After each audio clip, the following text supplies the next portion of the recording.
Welcome, everybody, to the Racks and Rails podcast. This is your host, Jacob Lindeman, along with my co-host, Jeremy Lindeman. We are the Racks and Rails Lindeman Outdoors team. We're going to be bringing you guys along throughout the season, throughout the year, our adventures. And we're going to share some stories, some tips and tricks. And we're just going to have some fun along the way. So stay tuned, and it's going to be a good one. Yeah, I'm looking forward to what we're going to do here. I mean, it's going to be, like you said, they're going to be following along with our season as we roll through the hunting seasons and into fishing season. And it'll be kind of fun just to be able to talk about like what's going on at the current time of year, to help people get out there. We're going to do some fishing report stuff. We're going to talk about, what the fish are biting on. We're going to talk about how we're catching them, where we're going to do it, just kind of all the, cool things along the way. Like you said, we're going to tell some stories.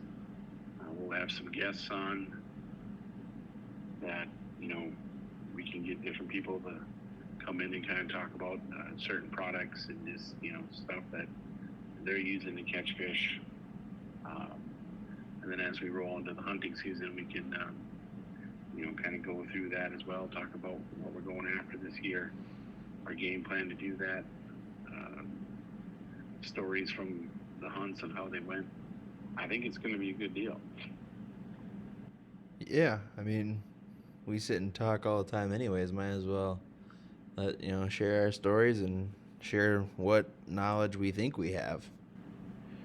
Well, that's just it. I mean, we're kind of self-proclaimed experts, and I wouldn't call us experts by any means, but we are successful in what we do. So we do what works for us. There's many ways to skin a cat, as they say, but if we can help somebody catch some more fish or fill their bow tag or entertain them along the way with all the things that we do and the craziness that ensues, I think that'll be really cool, and I think people will enjoy it. Yeah, definitely. I think that just what we have to offer is an unprofessional, professional side of view and perspective, and we definitely have failed a lot, and we've learned a lot from those failures. Me, myself, I'm, still young, and I'm learning every time I go hunting. Something goes wrong, and I'm like, okay, we're not doing that again. So. Well, you also learn what works too, and then you can repeat it. And it's just like when we go fishing, we got 2 lures that we pick from of which color we're going to use. Yep. Even though we got a whole box full of lures, we keep going back to those same 2 because they catch fish. Yep. So it's stuff like that. We're always interested in experimenting with new products and new colors or systems or styles of fishing or hunting or just overall. New equipment's getting made every day. So yeah, and there's a lot of stuff out there that just doesn't quite work. There's other things out there that work really well. So it's we'll talk about a lot of that stuff. I know we can. We're gonna get some. Like I said, we got some guests. I got some guys. We got some people we know that are in the guiding fishing industry, professional fishermen. I know we got some people that have shot some big animals that got a story to tell. We're gonna try to get the guy on here who has shot the new #1 typical state record bull elk last year. So we'll get him on our podcast to tell that story because that animal is insane. Yeah. And we're gonna have some neat guests. We're gonna have some neat stories. I think people find it entertaining. I think you're missing one key detail on that elk story. Is that elk was shot in northern Minnesota. That's true, and it. I believe it was a 6x8. Yeah, just a monster. Yeah, it's actually it might have been bigger than that. I'll have to double check that, but anyway. Yeah, we'll have those guys on, and then plus this, our crew. We got people we hunt and fish with, and They've been doing it just as long as we have, so. Yeah, we've been doing this for 30 years plus, so we got some cool stuff to talk about.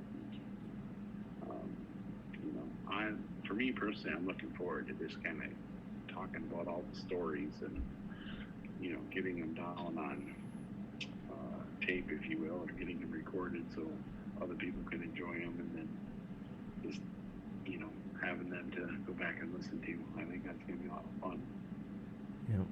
Yeah, and we'll keep you guys up to date with how we'll have our YouTube link to this as well. So when we talk, as we're talking about these hunts that in a week or two after they happen, they'll be posted videos and stuff, and we're gonna try and do these podcasts. We'll start out about every 2 weeks as the seasons go on. Yeah, but we'll see how it goes.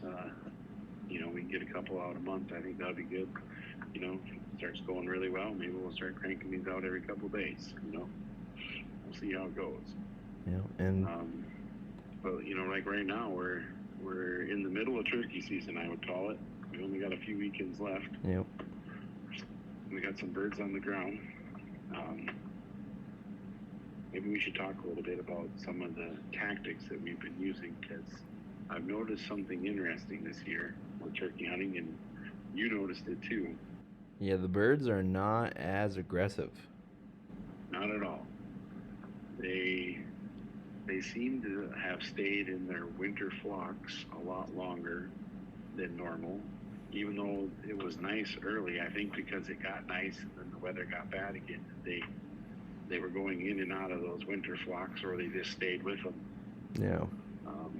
But yeah, the birds are not aggressive at all. We've had a couple birds, big toms come in that normally they'd want to fight.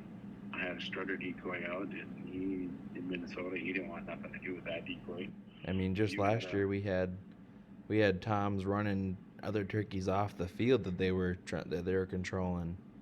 Yeah, and we'd stick that strutter decoy out, and we had 4 or 5 birds coming in that one morning. Yeah, and come to attack it. But this year, I mean, I had a Jake and a hen, and you think that I had a really, really big tom come in, and he wanted nothing to do with my setup. No, and that Jake decoy that you have there, I mean, it's a semi-aggressive Jake is what they call it. Yep. It's the HS strut one. It's got good colors on it. I thought it was a nice looking decoy for the for the price. I think it's $45. So it's it's not a Dave Smith decoy or an Avian X, but for $45, it's a pretty nice turkey decoy. I mean, when I'm showing my friends here the video, they thought there was a turkey outside my ground blind. They asked why I wasn't shooting it in the first 2 minutes of my video. So that's hilarious. I did the same thing. I kind of just Snapchatted you, and everybody would answer back, "Shoot that bird." And I was like, "No, those are my decoys." Yep. So. Yeah, but it's interesting. You've had, like when we talked, we said, "Hey, you better pull that Jake decoy out of there and get that hen in." Yep. The next day, well, you had 4 toms come into that, just the hen decoy. Yeah, I did. They were coming away checking, and I had a hen come in that was like full strut hen. Was trying to get this hen to leave her area. I mean, she must have had a nest somewhere, like you said, but I think she does close by there, because she was doing the cluck and the fighting purr. Yeah. Trying to intimidate your decoy. So that was cool footage to watch. Yeah. That was hilarious. I loved watching your hunt video. That thing was super cool. Yeah, I've definitely learned a lot since going through college for it. So they're just gonna get better. Yeah. Well, that's how it is with everybody when you start out. You first start out, you're not very good at stuff, and that's what it's all about. You get better the longer you do it. The first stuff you do is crap, but as you just keep doing it, and you get better, and you get better, and you've had some education. Had some education. That helps. That does help. Yep. You know. So yeah, it's but weird turkey season. Weather's kind of cold and gloomy still. Yeah, it was cold. You know, this week here I've been seeing, you know, toms are kind of separating a little bit. So I've seen toms with, you know, 2-3 hens, which is a good sign that they're starting to split up a little because they're a little easier to call in if you can, you know, they're not all bunched up in a big flock, and you get some lone toms out there looking for hens. Those are really easy to call in, and you know, they usually decoy pretty well, and kind of can get a shot at them. Yeah, and you know, this summer we're not just gonna be fishing too. I mean, we'll be shooting our bows, and we'll be doing some 3D, you know, tournaments and stuff. So we do the competitive side of archery as well. So. And I have a rifle elk tag and a rifle mule deer tag for Montana, so I want to make sure that I'm shooting my rifle a bunch this summer too. Yep, we'll be taking you guys along that journey as we prepare for that as well. That's gonna be a big outing for us. So.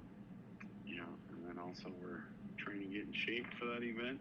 Yep. Which I gotta get going on that. Yeah, I'm kind of proud of it. I'm currently down 25 pounds. Yeah, I wish it was me. Yeah, you just But gotta. no, good for you, man. That's awesome. You know, just it sucks, but I've been waking up, you know, 4:30 every day and going to the gym and eating my protein. Yeah, That's what you gotta do.